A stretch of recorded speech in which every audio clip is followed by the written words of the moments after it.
오늘 우리에게 주신 하나님의 말씀 함께 보시겠습니다. 오늘도 마태복음 6장 9절서부터 13절까지의 말씀입니다. 신약성경 6면 마태복음 6장 9절서부터 13절까지의 말씀을 제가 봉독하겠습니다.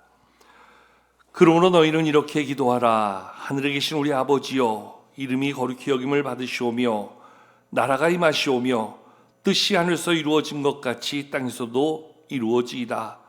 오늘 우리에게 일용할 양식을 주시옵고 우리가 우리에게 죄 지은 자를 사하여 준 것 같이 우리의 죄를 사하여 주시옵고 우리를 시험에 들게 하지 마시옵고 다만 악에서 구하시옵소서. 나라와 권세와 영광이 아버지께 영원히 있사옵나이다. 아멘. 할렐루야. 오늘 주기도문 벌써 6번째 시간입니다. 우리 6주에 걸쳐서 이 말씀을 나누고 있는데요. 오늘 말씀의 주제는 죄 용서에 대하여, 용서함에 대한 말씀을 담아주고 있습니다. 우리 오늘 한번 복습하는 차원에서 이제까지 나눴던 말씀 한번 생각해 보면, 제일 처음에는 우리가 기도를 누구에게 드리는가? 기도의 대상에 대하여 하늘에 계신 우리 아버지여, 세상의 모든 만물을 다스리시고 통치하시는 하나님의 그 보좌에서 이 세상을 주관하시는 분이 바로 우리 아버지시다 하는 사실을 고백하면서 우리 6가지 간구를 하게 된다고 했죠. 먼저 앞서 3가지 하나님의 영광을 선포하는 그러한 기도로, 첫 번째는 아버지의 이름을 거룩하게 하시며, 두 번째는 아버지의 나라가 임하시며, 세 번째는 아버지의 뜻이 하늘에서 같이 땅에서도 이루어지게 하소서. 그리고 우리 자신의 삶을 내어놓고 우리의 삶에 주신 하나님의 은혜를 구하는 기도로, 지난주에 우리 함께 보았던 말씀이 우리에게 일용할 양식을 주시옵고 우리의 모든 필요를 아시는 하나님, 우리에게 필요한 대로 채우신다. 그 하나님을 찬송하고 기대하고 소망한다 하는 말씀을 배우게 되었습니다. 그리고 이제 오늘 말씀은 그 다음 5번째 간구로, 우리가 죄 지은 자를 사하여 준 것 같이 우리의 죄를 사하여 주시옵소서 하는 그러한 죄사함, 용서에 대한 부분을 기도하라 말씀해 주고 있는 것이지요.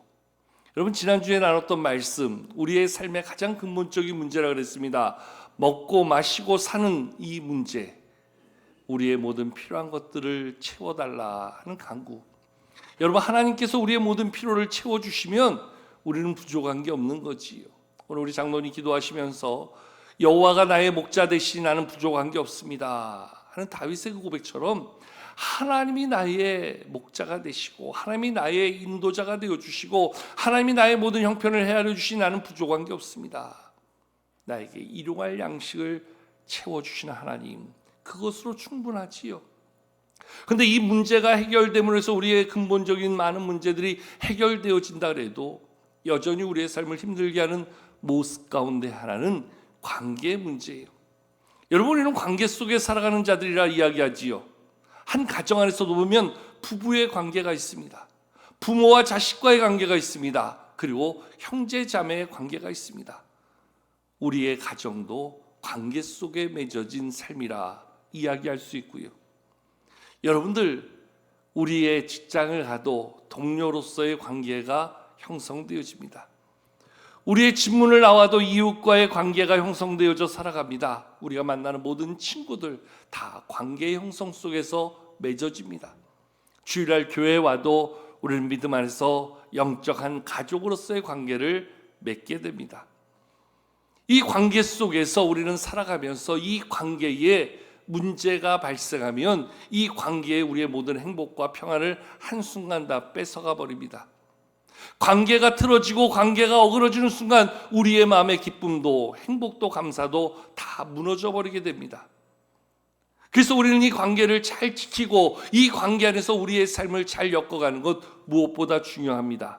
그런데 이 관계를 깨트리고 이 관계를 무너뜨리는 그러한 요소 가운데 가장 큰 것이 우리가 누군가에게 행하는 잘못, 허물, 실수, 상처, 문제들이 우리의 모든 관계를 어그러뜨립니다. 우리는 그것을 흔히 일컬어 죄다 이야기합니다. 죄는 우리가 근본적으로 두 가지를 이야기합니다. 하나는 하나님과 나와의 사이에서 우리가 근본적으로 가지고 태어나고 그 죄 가운데 살다가 죄로 말미암아 죽게 될 수밖에 없는 우리의 근본적인 문제를 가지고 살게 하는 이 원죄의 문제, 이것은 하나님의 용서하심이 아니고서는 도저히 씻어낼 방법이 없지요. 근데 여러분, 죄는 이것 말고도 또 다른 죄가 하나 있는데요, 그 죄 가운데 삶으로 인해서 우리에게는 파생되어지는 많은 삶의 문제들, 관계 속에서 발생하는 여러 가지 곤란한 상처들, 이것이 우리에게 크고 작은 잘못과 허물로 야기되는 죄가 있습니다. 그래서 영어로 죄를 쓸 때에도 우리의 근본적인 죄, 하나 앞에서 예수의 보혈이 아니고서는 용서받을 수 없는 이 죄를 일컬어 우리는 영문자, 대문자로 S를 크게 써서 죄라, 그래서 sin 그렇게 이야기합니다. 그리고 우리가 일상적으로 우리의 삶에서 발생되어지는 그러한 삶의 실수, 허물, 잘못, 우리의 관계 속에서 파생되어지는 모든 문제들을 우리는 작은 소문자로 sin 그렇게 이야기합니다. 이 대문자로 쓰여지는 이 죄의 문제는 예수의 보혈로 우리가 하나님 앞에 회개할 때 한 번에 우리를 용서하시는 그 하나님의 십자가의 용서로 사여지게 됩니다.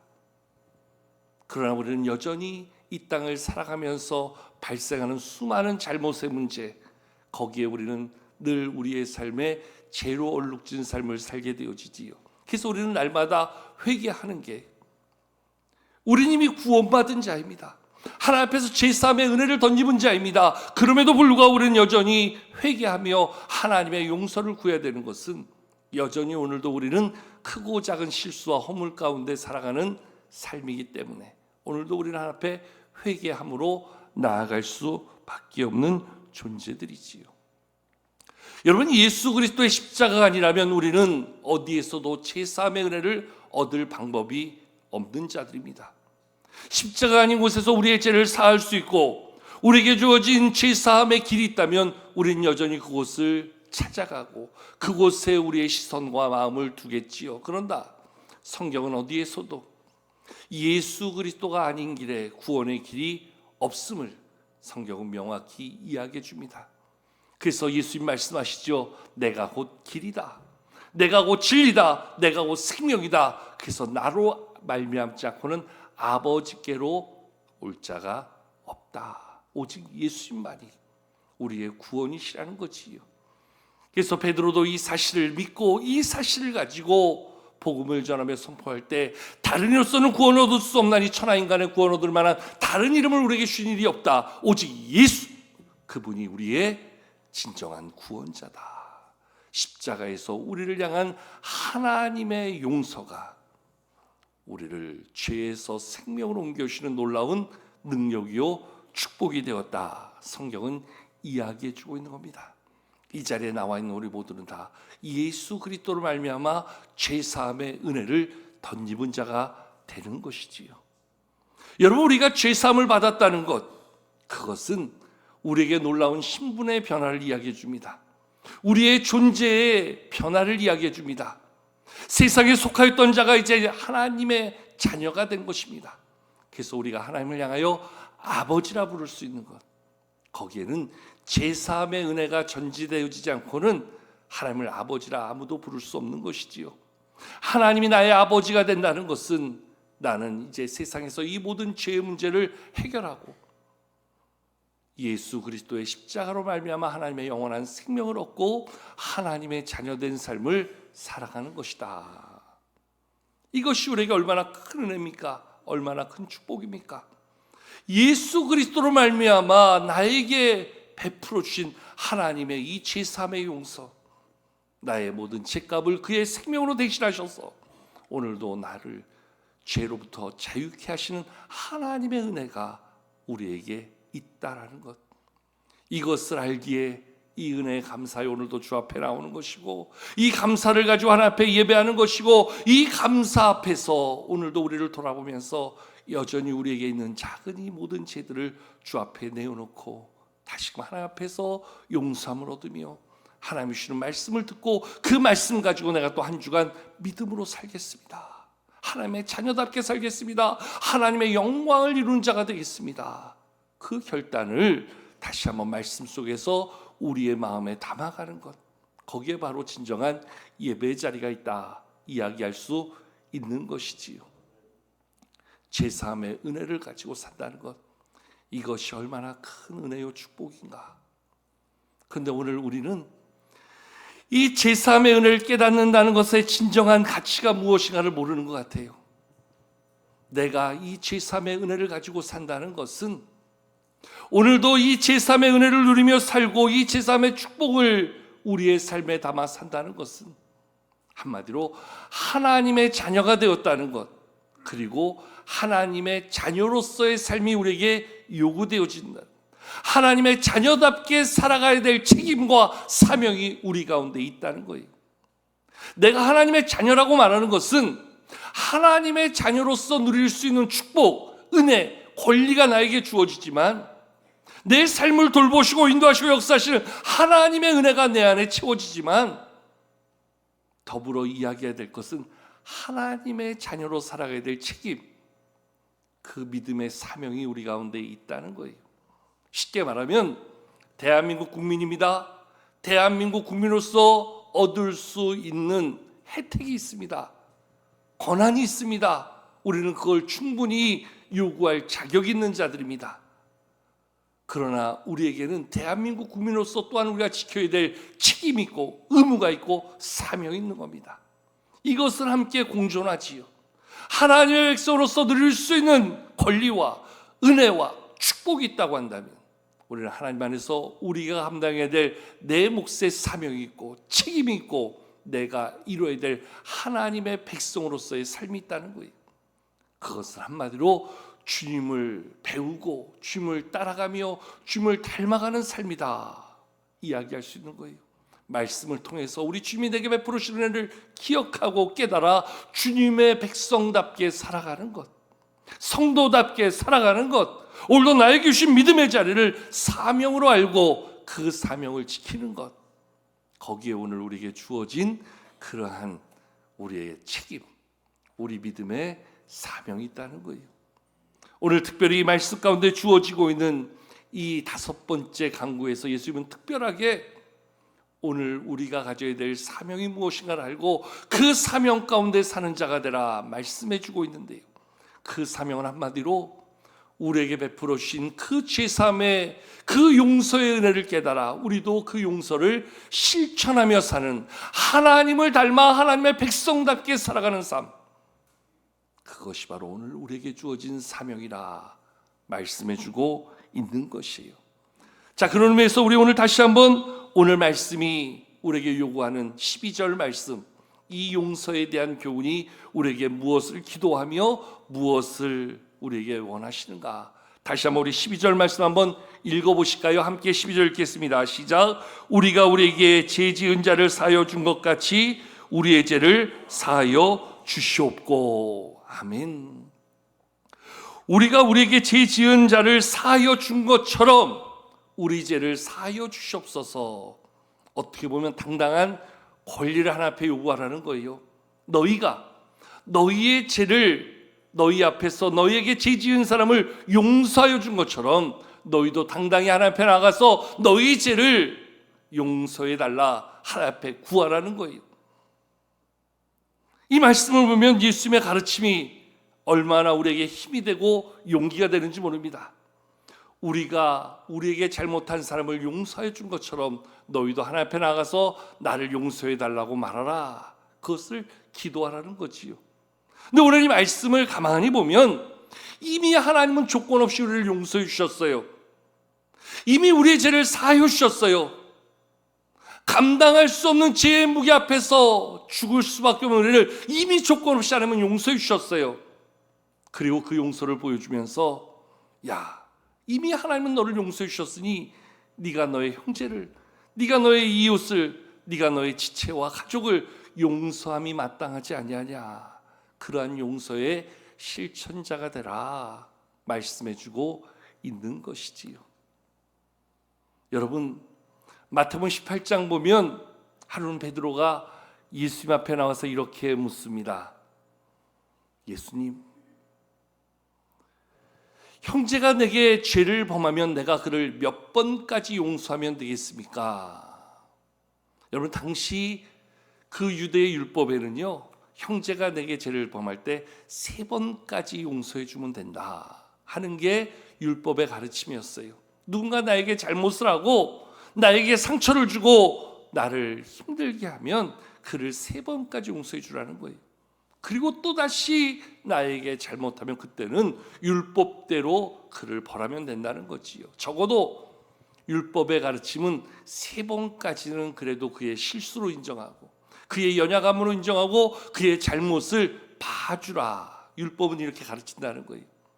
근데 베드로가 예수 앞에 나와서 묻는 것이 형제가 내게 죄를 범하면 몇 번까지 용서해 주면 되겠습니까?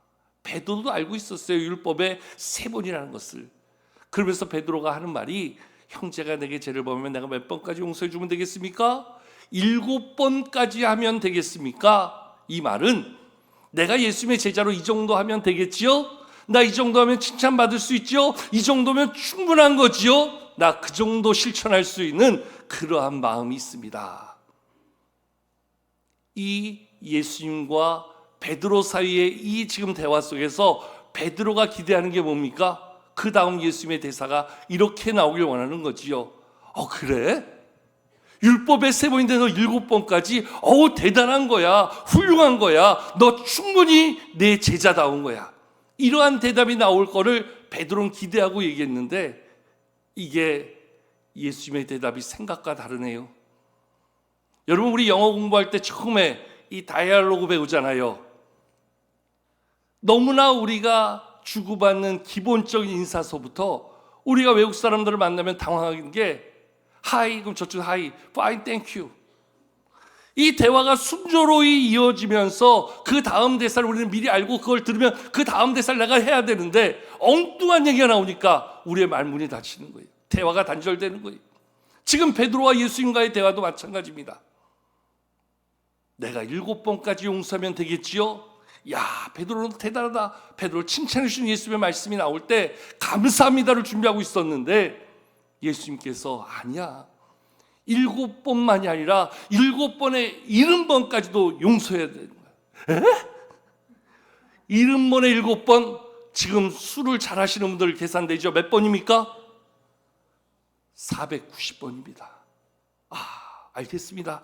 제가 수첩을 꺼내고 누구를 용서할 때 첫 번째, 두 번째, 언제, 네 번째, 10번째, 100번째, 200번째, 300번째, 400번째, 490번째 이거 세말하는 게 아니라 셈하지 못할 만큼 용서해 주라. 그게 예수님의 정신이지요.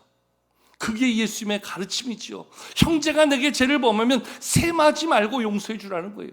끝없이 용서해 주는 그러한 자가 되라는 거예요. 그러면서 예수님이 비유로 가르쳐 주신 게 우리가 잘 아는 1만 달란트의 비유이지요. 어떤 사람에게 1만 달란트를 빚진 자가 있었어요. 그를 데려와서 1만 달란트 나에게 빚진 것을 갚으라. 갚을 게 없다는 거예요. 이 주인이 이 빚진 자에게 내 몸과 내 아내와 네 자식들과 너의 가진 모든 소유를 팔아서 나에게 갚으라. 갚겠습니다. 그런데 내가 갚을 능력도 갚을 여건도 갚을 상황을 전혀 갖지 못합니다. 불쌍히 여겨 주시옵소서. 애원하는 그 사람을 보면서 1만 달란트를 빌려줬던 사람이 그 빌고 있는 사람을 불쌍히 여겨서 이야기하는 것이 좋다. 너의 1만 달란트 빚진 거를 내가 없애주겠다. 이 자리에서부터 지금 너는 나에게 1만 달란트를 탕감받은 자다. 이야기해 주고 있는 거예요. 여러분, 이 말씀 한마디로 예수님께서 우리를 이야기해 주고 있는 것이지요. 우리의 힘으로 능력으로 이 제3의 문제를 해결할 수 있는 능력이 우리에게는 하나도 없음을 아시는 하나님께서 그 아들 예수 그리스도로 우리의 죄를 대신하여 사하게 하시고 갚을 능력이 없는 우리들에게 너의 죄가 사하여졌다. 우리의 빚을 탕감해 주시는 진정한 하나님의 용서를 우리 가운데 보여주셨다는 거예요. 오늘도 우리가 주 앞에 나와 예배하며, 오늘도 우리가 하나님 앞에 감사 찬송하며, 오늘도 우리의 삶을 내어놓고 하나님의 은혜를 구하며 기도할 이유가 바로 여기 있다는 거예요. 나의 1만 달란트를 조건 없이 봐주신, 용서해 주신 하나님의 은혜, 그 하나님의 사랑에 감격하여 내가 오늘도 하나님을 찬송합니다. 오늘도 그 은혜에 감사하여 하나님 앞에 나아갑니다. 나의 귀한 예물에 그 감사를 담아 오늘도 하나님께 올려드립니다. 예배의 가치가 바로 여기 있다는 거예요. 나의 죄를 사하여 주신 하나님의 은혜, 그 은혜가 바로 오늘 우리 가운데 주어진 하나님의 은총, 이 축복이라는 거지요. 우리 모두는 다 그 은혜 가운데 오늘도 이 자리에 나와 앉아 있는 거예요. 근데 오늘 그러한 예수님의 비유 가운데 그 다음으로 이루어지는 내용을 보면 이 1만 달란트를 탕감받은 자의 지금 불편한 모습이 우리 가운데 보여지고 있어요. 1만 달란트를 탕감받았으니 얼마나 큰 기쁨이에요. 얼마나 큰 감사예요. 얼마나 큰 축복이 은혜예요. 마치 하늘을 날아가는 것 같은 그러한 기쁨을 이야기할 수 있는 그러한 삶이에요.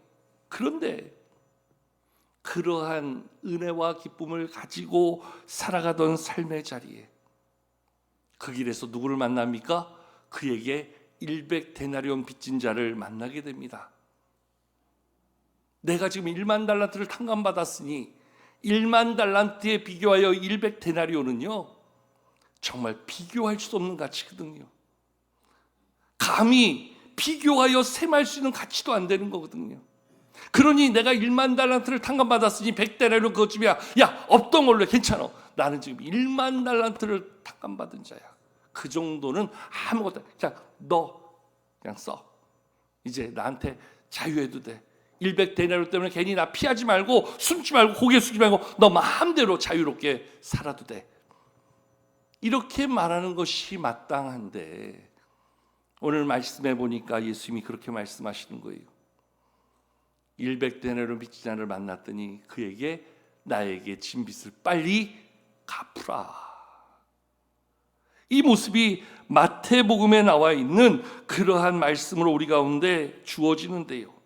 오늘 마태복음 18장 28절의 말씀, 우리 자막을 보면서 한번 같이 한번 읽어보실까요? 함께 읽겠습니다. 시작. 그 종이 나가서 자기에게 100데나리온 빚진 동료 한 사람을 만나 붙들어 목을 잡고 이르되 빚을 갚으라 하매.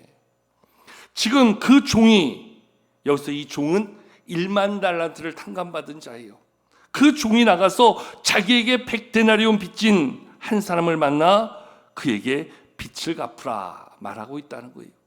근데 여러분, 지금 이 과정 속에서 예수님이 말씀하신 이 구절 안에는 우리가 주목해야 될 두 가지의 내용을 보게 되어지는데, 첫 번째는 그 100데나리온 빚진 자가 바로 1만 달란트를 빚진 자의, 탕감받은 자의 모르는 사이가 아니라는 거예요. 단순한 채무관계가 아니라는 거예요. 뭐라고 돼 있어요? 그는 바로 동료였다. 이 동료라는 단어는요, 남다른 관계를 이야기하는 거예요. 남도 아닌 그는 나의 채무와 상관없이 내가 품어줄 수 있고 용납할 수 있고 이해할 수 있는 사람이라는 거예요. 그러한 사람에게 오늘 이 사람이 보이는 행동은 무엇인가? 오늘 말씀해 보면 이러한 동료 한 사람을 만나서 빚을 갚으라 말하였다 이야기하는데, 그 사이에다가 이 사람의 행동을 어떻게 표현해 주고 있습니까? 그를 만나 붙들어 목을 잡고. 네, 여러분, 성경 원문에 보면요, 이 표현이 아주 리얼하게 묘사됩니다. 단순히 목을 잡고 얘기하는 게 아니라 목을 잡아 비틀었다는 거예요. 숨을 못 쉴 정도로. 우리 멱살 잡을 때도 그냥 잡는 게 아니라 잡아서 이렇게 비트는 경우 있잖아요. 그거 꼼짝 못하게 만드는. 이 성경에 담겨있는 예수님의 말씀에 굳이 왜 이런 표현까지 썼을까? 예수님은 이 비유 속에서 그 사람의 마음이 그랬다는 거예요. 근데 여러분, 방금 내가 1만 달란트를 탕감받았어요. 그 탕감받음에 기쁨이 있어요. 그리고 그 은혜 가운데 지금 내가 나아가던 길이에요. 그렇다고 한다면 100데나리온 빚진 자, 그것도 나의 동료를 만났을 때 내 행동이 어떠해야 되는 거예요? 아마 자기의 탕감받은 사실을 먼저 이야기해 주면서, 야, 나는 1만 달란트를 탕감받았어. 말하지 않아도 너 100데나리온 이제 안 갚아도 돼. 야, 내가 탕감받은 거에서는 아무것도 아니야. 먼저 이야기하고 이 기쁨을 나누는 것이 마땅할 텐데, 이 사람은 그것과 상관없이 자기의 동료 한 사람을 만났을 때 그의 목을 잡아 비틀면서, 야, 빨리 100데나리온 갚으라고. 이런 행동이 가능할 수 이유는 내가 지금 탕감받은 그 은혜의 기쁨을 잊고 있다는 거예요. 그것과 상관없는 삶으로 살아가고 있다는 거예요. 내가 받은 하나님의 은혜와 기쁨을 가지고 바라보는 것이 아니라 그것을 잊어버린 채 살아가고 있다라는 거예요. 오늘도 우리의 삶 속에서 하나님이 말씀하시는 하나님의 백성다운 삶, 하나님이 내게 베풀으신 용서의 삶이 실천되어지지 않는 이유는 무엇일까요? 하나님의 용서를 잊고 산다는 거예요. 그 용서의 기쁨과 감사를 잊고 산다는 거예요. 내가 받은 하나님의 은혜를 잊어버렸기 때문에 우리는 내 앞에 있는 작은 것에 여전히 분노하며 여전히 상처받고 여전히 그것을 놓지 못하고 살아가는 그러한 삶으로 우리의 모습이 이 땅에서 전혀 주님의 제자답지 못한 삶을 드러내고 살 수밖에 없다라는 거예요. 우리는 하나님께 받은 은혜와 우리의 삶의 현실을 전혀 연관시켜 살지 못한다는 거예요. 예배당 안에서 예배하면서 받은 은혜를 가지고 한 주간을 사는 게 아니라 이 안에서 받은 은혜는 이 안에서 끝내고 우리는 세상에 나가는 순간 세상과 다를 바 없는 그러한 삶으로 살아가고 있다는 거예요. 너 그렇게 제사함의 은혜를 받았다면, 제사함의 기쁨을 가지고 산다면, 제사함의 축복 속에 있다고 한다면 너도 그러한 사랑의 실천자, 용서의 큰 삶을 나누는 자가 되는 것이 마땅한 것이 아니냐, 말씀은 이야기해 주고 있는 거예요. 우리 속담에 개구리 올챙이적 시절 잊고 산다는 거예요.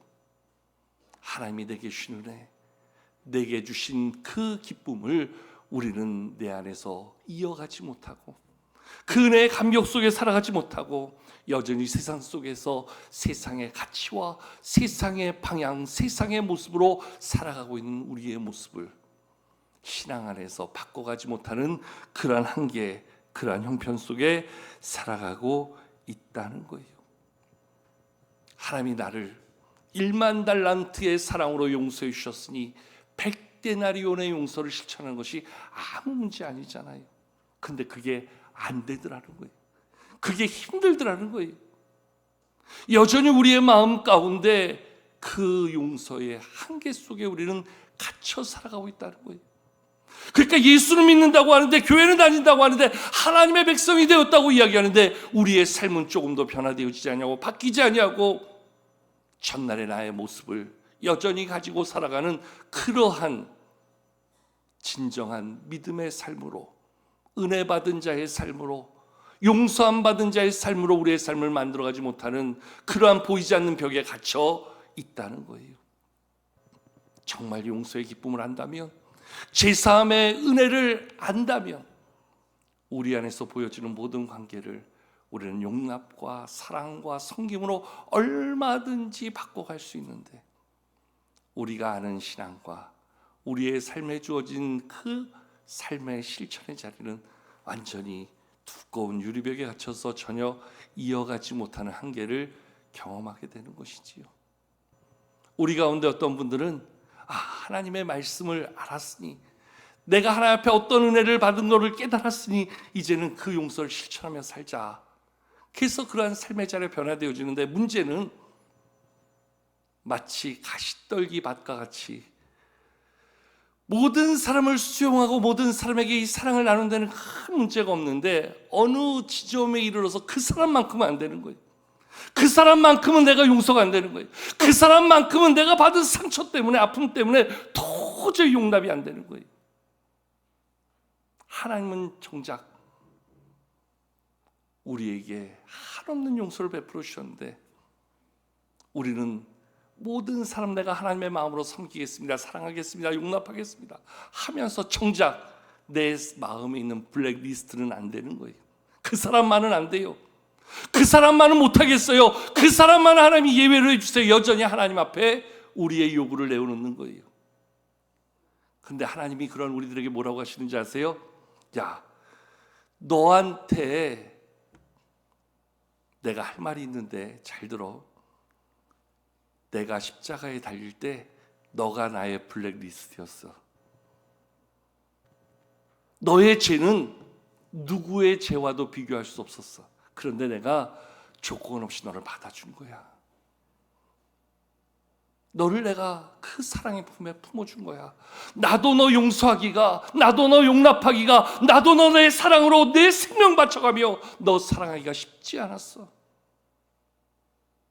너도 나한테 그런 존재였어. 그런데 내가 너 사랑해줬잖아. 그런데 내가 너 용서해줬잖아. 그런데 내가 너 품어줬잖아.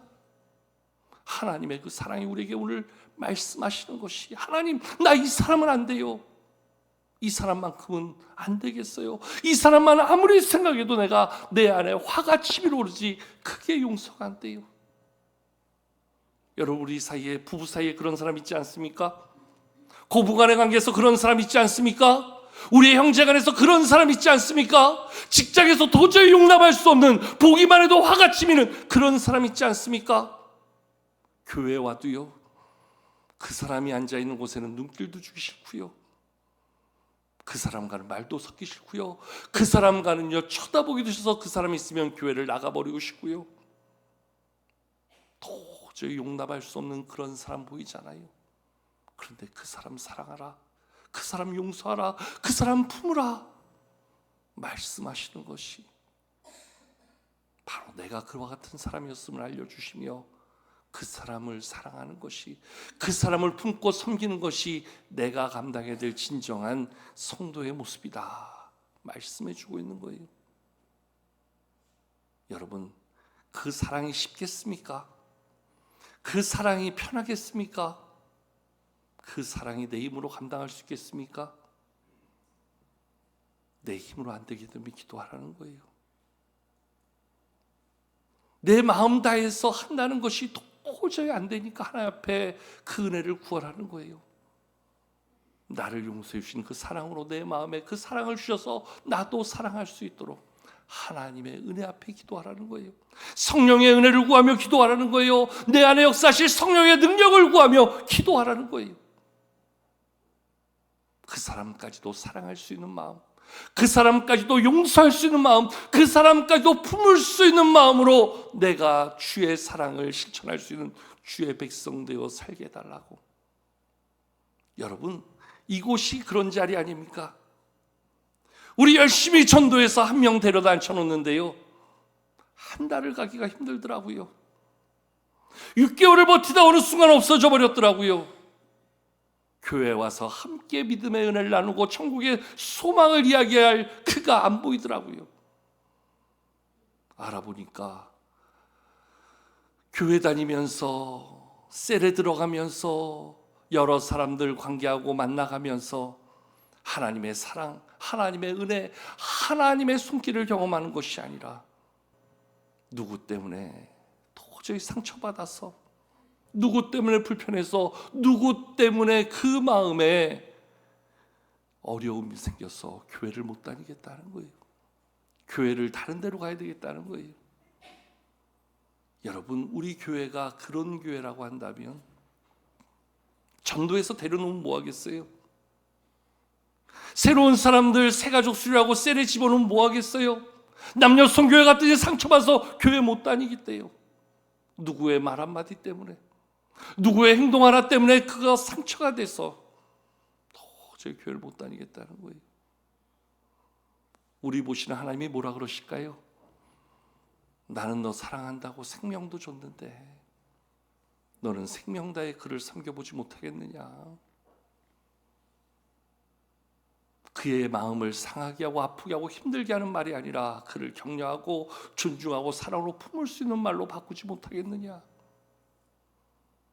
오늘 우리는 하나님 앞에 어떠한 죄사함의 은혜를 얻었는데, 이미 우리는 하나님 앞에 어떠한 용서의 사랑을 받았는데 여전히 우리는 내 삶 속에서 이 사랑을 실천하지 못한다면 오늘 과연 우리는 하나님의 진정한 자녀요 백성이라 말할 수 있겠느냐? 오늘 예수님이 우리에게 묻고 있는 것이지요. 우리가 우리에게 죄 지은 자를 사하여 준 것 같이 우리의 죄를 사하여 주옵소서.